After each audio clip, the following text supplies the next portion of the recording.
Welcome to The Dragon and the Griffin, Season 2, Episode 19.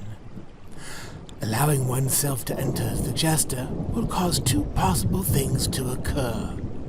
You will be treated as the fool, or you will attract those who do not travel down the open main roads, but travel on their own path. One will see many things while is the Jester.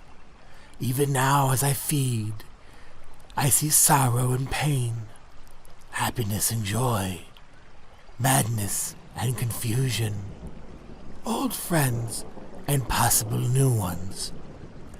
Throughout the thick smoke, within an angled reflection, I still do not see what I've become, nor do I see my past. Just throughout any battle scars do I remember, as those also who look throughout my windows. Even now as I feed too much, way past my point, where my cup flows over, I say, I watch and wait. But for what? For who? Or just because?